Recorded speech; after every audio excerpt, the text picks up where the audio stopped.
근방으로 가서 7절의 말씀 같이 봉독합니다. 거기서 복음을 전하니라. 아멘. 참 좋으신 주님의 은혜와 평강이 오늘도 이곳에 오신 여러분들 가운데 함께 하시기를 주님의 이름으로 축복합니다.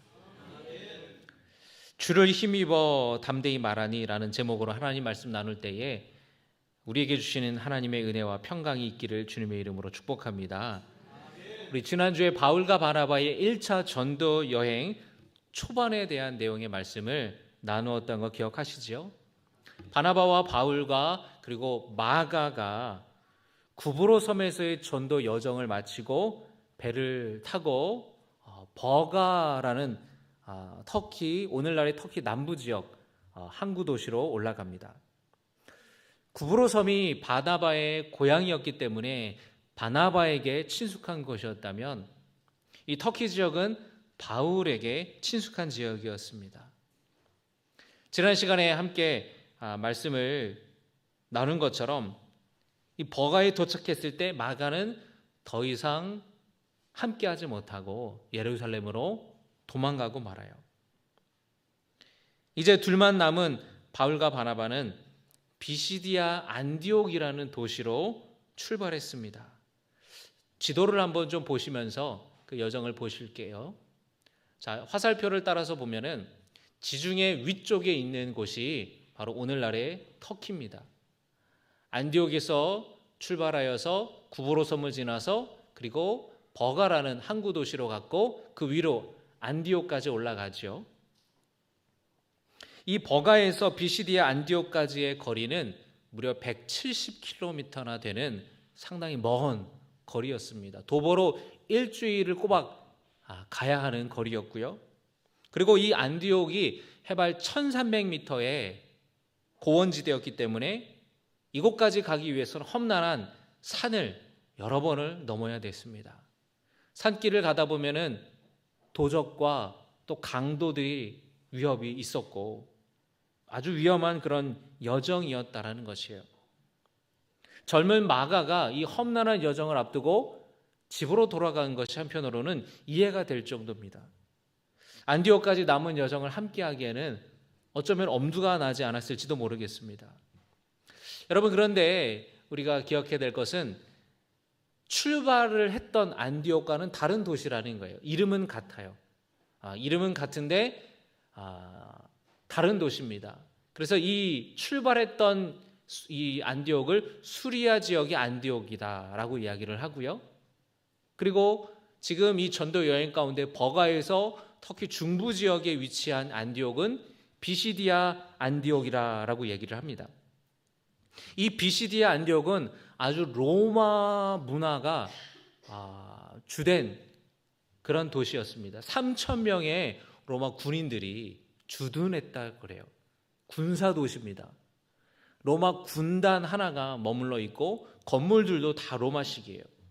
왜냐하면 여러분 저 안디옥을 보시면은 터키 중심에 있어요. 중부 지역 한가운데에 있어서 남북과 동서를 관통하는 도로가 저 지역을 통과합니다.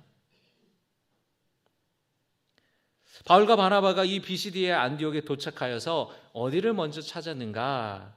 우리 이제 지도는 안 보여주셔도 돼요. 회당을 먼저 찾았습니다.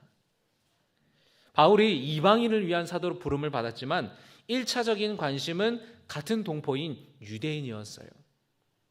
그래서 안식일에 유대인들이 모였던 회당을 찾았습니다. 이 유대인들에게 있어서 시대에 따라 예배하는 장소가 달라지는 것을 볼 수 있는데요. 애굽에서 노예 생활하다가 모세를 통해서 하나님이 그들을 탈출시키셨죠. 그리고 광야 생활을 하게 되는데 그 광야 생활하는 동안 예배의 중심지, 신앙의 중심지는 회막이었습니다. 성막이라고 해서 텐트를 치고 그곳에서 성소와 지성소를 모시고 제사를 드렸어요. 가나안 땅에 이제 들어가서 가나안을 정복하고 이스라엘이라는 나라의 기틀이 잡히고 다윗과 또 솔로몬이 예루살렘 성전을 건축하여서 하나님께 봉헌하였는데 이때부터는 예루살렘 성전이 이스라엘 백성들의 신앙의 중심지요, 예배의 중심지가 되었습니다. 그런데 바벨론의 침략을 받으면서 예루살렘 성전이 다 무너지고 말아요. 솔로몬 이후에 이스라엘이 남과 북으로 나뉘죠. 북이스라엘은 아수르에 의해 멸망당하고 남유다는 바벨론에 의해서 멸망을 당합니다. 그 멸망당하기 이전부터 예루살렘의 성전이 조금씩 파괴되었어요. 왜냐하면 나라들이 이방 민족이 쳐들어와서 조공을 요구하니까 성전에 도금한 금을 다 긁어가지고 장식품들, 예배 드리는데 필요한 금으로 만든 기구들을 다 바칠 수밖에 없었습니다. 그러다가 바벨론의 마지막 침공 때 완전히 이제 무너지게 돼서 성전이 사라졌어요. 나라도 사라졌어요. 유대인들은 다 박해를 피해 뿔뿔이 흩어지게 되었습니다. 이런 유대인들을 디아스포라라고 이야기를 해요. 자, 여러분, 성전도 없어지고 사라진 이 상황에서 그들의 신앙은 어떻게 유지했는가? 유대인들은 자신들이 머물고 있는 곳에 회당을 지었습니다. 그래서 회당에서 하나님 말씀을 듣고 말씀대로 어떻게 살아가야 될지를 토론하고 랍비에게 말씀을 들었어요. 그래서 이때부터는 랍비가 아주 중요한 역할을 하게 되고 율법 학자들, 서기관들이 이 바리새인들이 중요한 역할을 하게 됩니다. 자, 그런데 이 회당이 단순히 신앙 중심지만은 아니었어요. 낯선 이방 땅에서 믿음을 지키기 위해서 이 회당을 만들어서 모여들었던 유대인들에게 있어서는 삶의 중심이기도 했고 자신들의 문화를 유지하는 중심지이기도 했습니다. 그리고 낯선 유대인일지라도 누구나 회당에서 머물 수가 있었어요. 숙소를 제공하고 또 가난한 사람들을 위해서 음식을 만들어 제공하기도 했습니다. 유대인이라면 누구든지 환대받을 수 있는 곳이 바로 회당이었다라는 것입니다. 그리고 유대인뿐만 아니라 유대교로 개종했던 이방인들도 이 회당에 모였는데요. 기본적으로 이 회당에는 하나님을 경외하는 믿음과 성경의 이해가 있는 유대인들, 그리고 유대교로 개종한 사람들이 모여있기 때문에 바울과 바나바가 복음을 전하기가 너무 좋은 장소였던 거예요. 여러분 한번 생각해 보십시오. 누군가에게 뭘 가르칠 때 아무것도 모르는 상황에서 1부터 10까지, 하나부터 10까지 가르치려고 하면 얼마나 힘이 들어요. 그런데 이스라엘 사람들은 기본적으로 자신들의 그 믿음이 있기 때문에, 그 뿌리가 있기 때문에 바울이 조금만 복음을 잘 가르치기만 한다면 믿음을 갖고 주님께로 돌아오게 될 것이다 라는 그런 확신이 있었던 것이에요. 그래서 여러분, 우리가 전도할 때도 전략이 필요해요. 바울은 전략적으로 회당을 찾아간 겁니다. 그의 관심이 유대인에게, 자기 동포에게 있었기 때문이고, 또 하나는 기본적으로 이 사람들의 믿음이 하나님을 경외하는 마음, 성경의 지식이 있었기 때문에 그래요. 그리고 이 회당에서 바울은 말씀을 전할 수 있는 기회를 쉽게 얻을 수가 있었습니다. 왜냐하면 회당에서 율법서와 또 예언서를 함께 읽고 나면은 그 회당에 방문한 낯선 사람들에게 그 새로운 권고의 말씀을 청해 듣는 관습이 있었어요. 이번에 이렇게 우리 회당에 처음 오셨는데 혹시 우리 같이 나눈 말씀에 대해서 함께 나눠주실 말씀이 있냐고, 그렇게 청하는 문화가 있었어요. 그래서 바울과 바나바가 말씀을 잘 듣고 거기에 대해서 이제 얼마든지 복음을 전할 수 있는 기회를 얻었다라는 것이에요. 바울이 옳다구나 하고 기회를 놓치지 않고 사람들 앞에서 담대하게 말씀을 전했습니다. 이렇게 바울이 얘기했어요.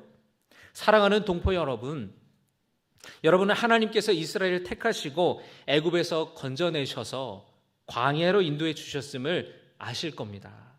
그리고 약속하신 가나안 땅을 정복하여서 사사시대를 거쳐서 백성들의 요구에 따라 왕을 세워주셨습니다. 하나님께서는 사울을 패하시고 다윗을 세우셨는데 내 마음에 맞는 사람이다. 다윗을 통해 내 뜻을 이루겠다 하셨습니다. 그리고 하나님께서는 약속하신 대로 다윗의 후손 가운데에 이스라엘을 구원할 메시아를 보내셨는데 그분이 바로 예수십니다. 다윗의 후손이며 구약의 예언서에 예언된 그리고 세례 요한이 전했던 그리스도가 메시아가 바로 예수입니다. 예루살렘의 종교 지도자들은 예수님을 나무에 매달아 죽게 했지만 하나님께서는 예수를 다시 살림으로 그 예언을 실현하셨습니다. 바울이 이렇게 회당에 모인 사람들에게 전했어요. 부활 사건이야말로 예수님이 바로 메시아이심을 드러내주는 가장 확실한 증거라고 이야기를 하는 겁니다. 죽으신 예수님이 다시 살아나신 것을 본 증인들이 너무나 많다라는 거예요. 모세의 율법으로는 죄에서 벗어나 구원받을 수 없지만, 의롭게 될 수 없지만 예수 그리스도의 이름을 믿는 자는 영생을 얻게 될 것이라고, 모든 죄에서 벗어나 의로워진다고 바울이 전하였어요. 할렐루야. 이 설교를 듣고 유대인들과 많은 유대교로 귀의한 이방인들이 주님을 믿게 되었고 기쁨으로 말씀을 받아들였습니다.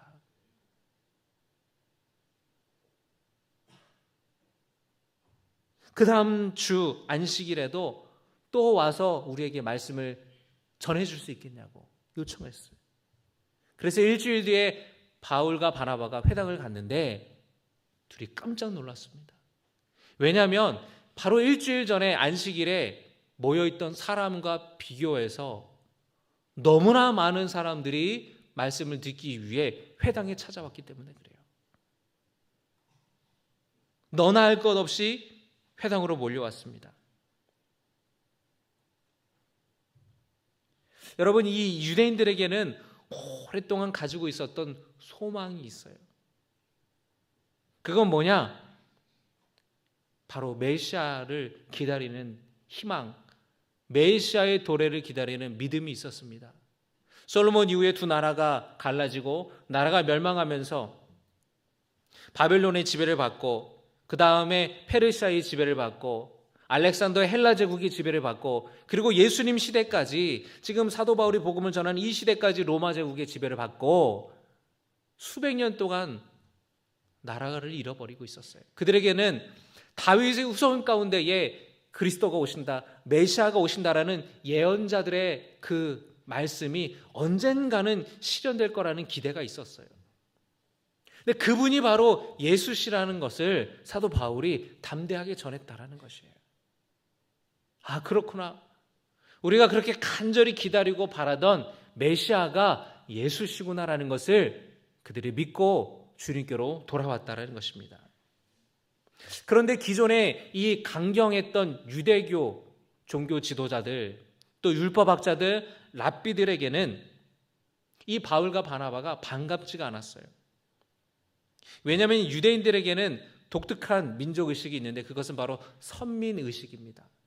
하나님이 우리 민족을 택하셨다라는 겁니다. 아브라함을 택하셨다. 아브라함의 자손이다. 그런데 그 독특한 선민의식은 동전의 양면과 같아요. 뭐냐면 배타성이 있는 겁니다. 그래서 유대인이 아닌 다른 이방인들에게 구원의 문이 열렸다라는 것에 대해서 아주 불쾌하게 생각을 하게 되는 겁니다.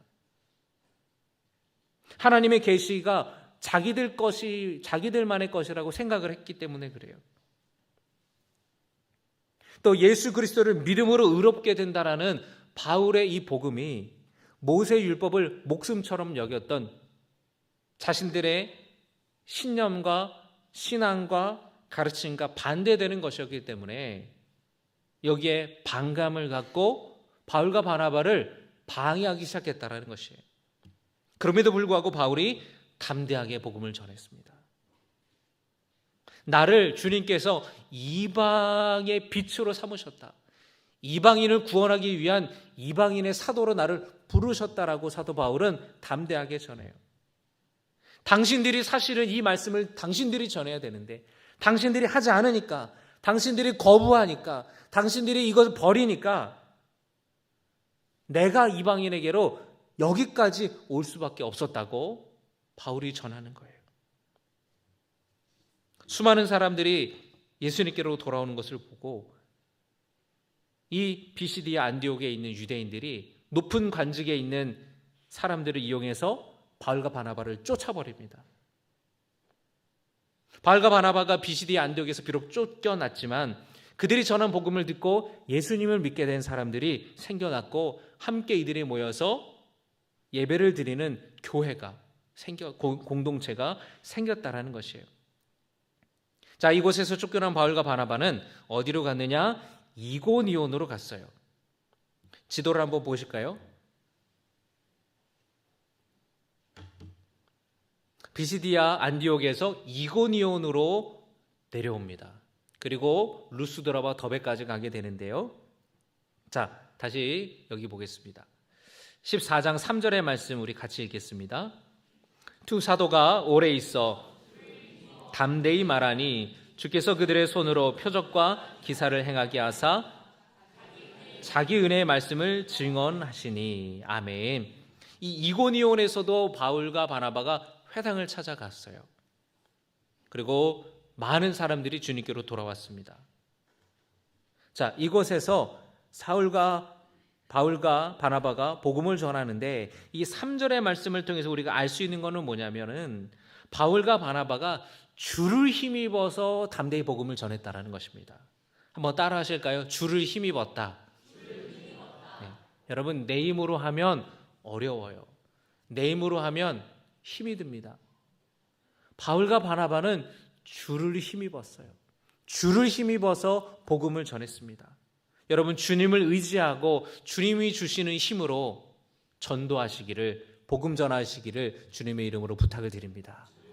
오늘 수산나 선교에서도 복음을 전하기 위해서, 전도하기 위해 나가는데 열심히 기도하고 주님을 의지하며 나아가시기를 주님의 이름으로 축복합니다. 내 힘이 아닌 주님을 의지하는 겁니다. 주님의 능력을 의지하면 주님의 선한 능력을 우리에게 허락하여 주실 것이에요. 담대함이 없다면 여러분, 담대함이 생길 때까지 기도하십시오. 주님이 도와주실 줄로 믿습니다. 우리가 오늘 말씀을 통해 또 알 수 있는 것은 뭐냐면 표적과 기사가 일어나는 것에는 그 목적이 있다라는 것이에요. 그 목적은 바로 하나님의 말씀이 전해지는 것이에요. 3절의 말씀에 주께서 그들의 손으로 표적과 기사를 행하게 하여 주사 자기 은혜의 말씀을 증언하시니. 표적과 기사가 일어나는 것 자체가 목적이 아닙니다. 표적과 기사는 수단이에요. 그것을 통해 복음이 전해져야 되는 것입니다. 여러분, 귀신도 기적을 일으킵니다. 이단들도 방언을 합니다. 그런데 그것을 통해서 예수님의 복음이 전해지지가 않아요. 표적과 기사와 기적을 통해서 참된 진리의 말씀이신 예수님이 선포되는지 아닌지를 통해 우리는 분별할 수가 있습니다. 기적을 통해 예수님이 드러나고 예수님이 복음이 전해지는 것이 아니라 오히려 그 기적을 일으키는 사람이 드러나고 높아진다면 분명히 잘못된 일이라는 겁니다. 베드로와 요한이 성전 미문으로 들어갈 때에 그 미문 앞에 구걸하던 안진뱅이가 있었죠. 베드로와 요한이 은과 금은 내게 없지만 내게 있는 것을 당신에게 주겠습니다. 나사렛 예수의 이름으로 일어나십시오 하고 붙들었을 때에 그 나면서부터 안진뱅이였던 그가 다리에 힘을 얻고 일어났다고 하였습니다. 할렐루야. 그런데 이 기적을 보고 사람들이 베드로와 요한을 주목하여 보았다라고 성경은 말씀해요. 그러자 베드로와 사도는 왜 우리를 주목합니까? 내가 한 것이 아닙니다. 주님이 하신 것입니다. 예수의 이름으로 이 일이 일어난 것입니다 라고 전하죠. 그것이 여러분 올바른 것이죠. 어떤 기적과 표적이 일어나고 병 고치는 은사가 일어났을 때에 그것을 통하여서 예수님이 전해지고 그것을 통해서 진리가 드러나야 될 줄로 믿습니다.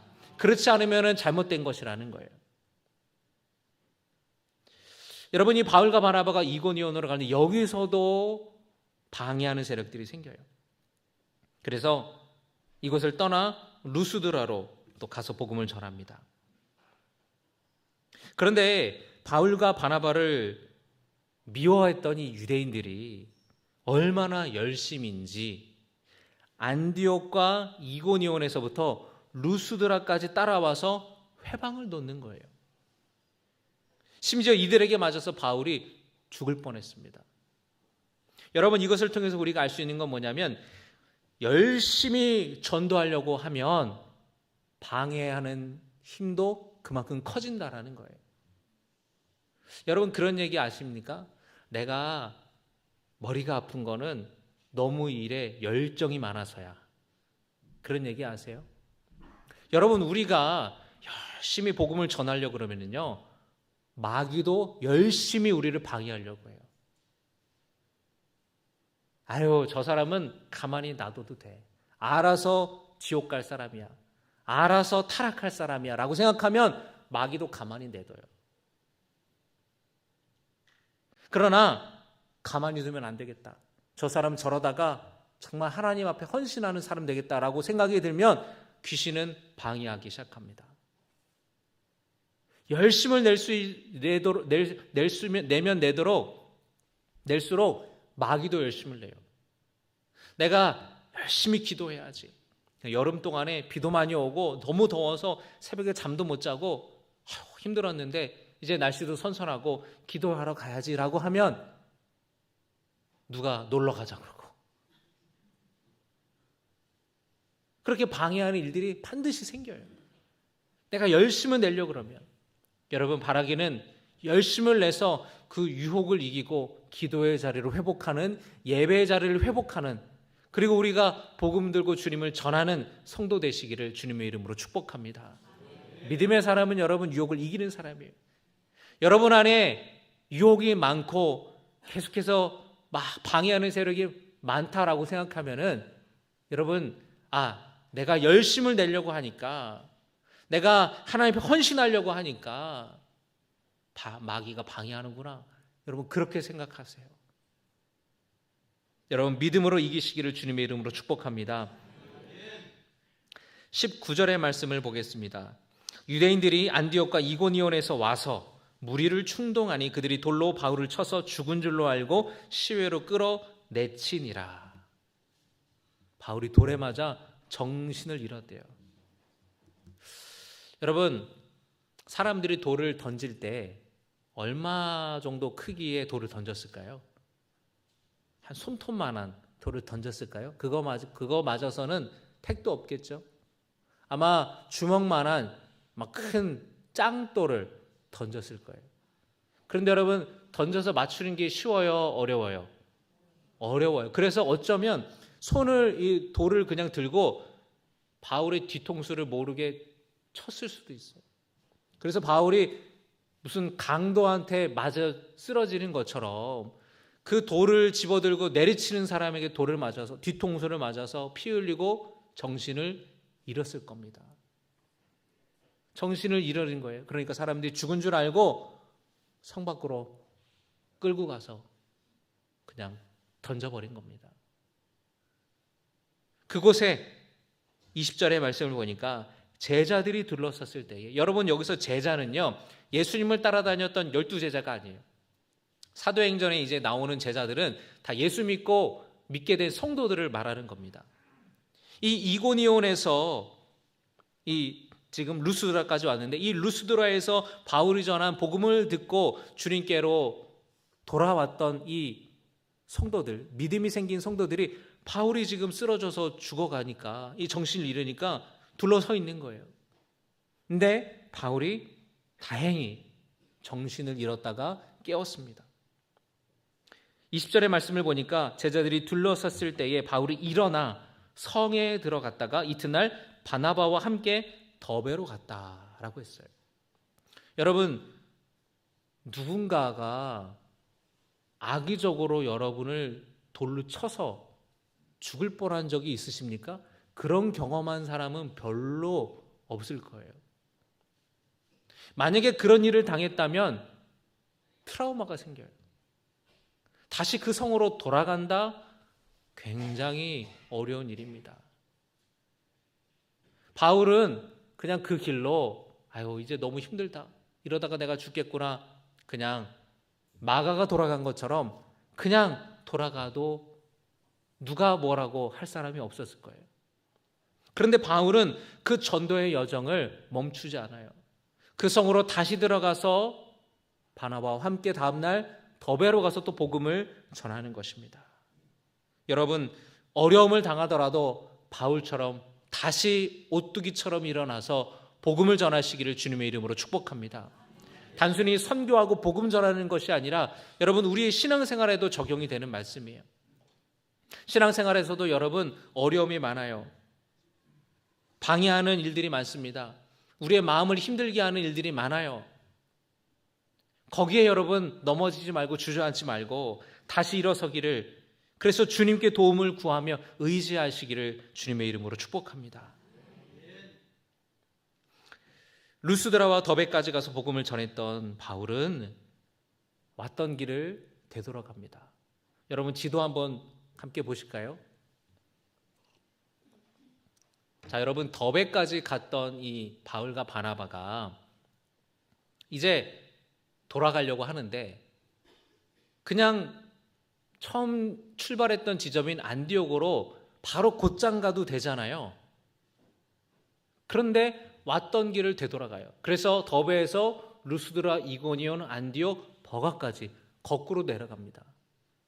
왜 그렇게 먼 길을, 그리고 그곳에는 바나바와 바울을 회방하고 박해하고 괴롭혔던 사람들이 있는 그 이고니온과 안디옥으로 왜 굳이 가려고 했을까? 바로 넘어가도 되는데 그곳에 여기에 목회자로서의 바울의 모습을 보게 되는데 그곳에 성도들이 있기 때문에 찾아간 거예요. 지금 여러분 바울이 복음을 전하면서 환난을 당했잖아요. 자기가 이제 떠나가면 누가 타겟이 되는 겁니까? 그 성에 믿게 된 성도들이 타겟이 되는 거예요. 그러니까 그들에게 다시 가서 권면하고 용기 잃지 말라고, 믿음 잃지 말라고 그들을 돌보기 위해서 다시 그 험한 길을, 위험한 길을 호랑이 굴로 다시 들어가는 거예요. 믿음에 머물러 있으라고, 환난이 있을 것인데 잘 견디라고 바울과 바나바는 권면했습니다. 예수 믿으면 다 잘 되는 것이 아니죠. 오히려 믿음 생활 열심히 할 수 있도록 할수록 환난이 찾아와요. 어려움이 찾아오고 핍박이 찾아옵니다. 잘 견디라고, 잘 버티라고 바울은 권면하는 것입니다. 야고보서 1장 12절의 말씀에 같이 봉독합니다. 시험을 참는 자는 복이 있나니 이는 시련을 견디어낸 자가 주께서 자기를 사랑하시는 자들에게 약속하신 생명의 면류관을 얻을 것이기 때문이라. 아멘. 시련과 어려움을 우리 같이 견딥시다. 하나님께서 우리에게 약속하신 생명의 면류관을 얻으시기를 바랍니다. 올림픽에서는 1등을 하면은 금메달을 목에 걸어주고요. 그리고 월계관을 머리에 씌워주죠. 얼마나 영광스러운 모습입니까? 그런데 하나님께서는 1등에게만 영생을 허락하시지 않으셨어요. 믿는 모든 자들에게 영원한 생명의 면류관을 허락하여 주셨습니다. 이것이 하나님의 은혜예요. 만약에 1등만 하나님이 구원을 허락하셨다면, 순교하는 사람에게만 허락하셨다면, 40년 이상 신앙생활한 사람에게만 영생을 허락하셨다면 얼마나 구원받는 게 힘들어요. 그러나 여러분, 믿는 자들은 누구나 멸망치 않고 영생할 수 있는 구원의 문을 주님이 열어주셨다라는 것, 그것이 바로 은혜인 줄로 믿습니다. 우리 다 같이 어려움과 시험을 이길 수 있도록 여러분 서로 붙들어주고 기도하고 함께 승리하는 우리 모두가 되시기를 주님의 이름으로 축복합니다. 그 유혹을 이겨서 기도의 자리가 회복되고 예배의 자리가 회복되고 전도의 자리가 회복되기를 주님의 이름으로 축복합니다. 우리 시간에 주신 말씀을 기억하며 함께 찬양하겠습니다.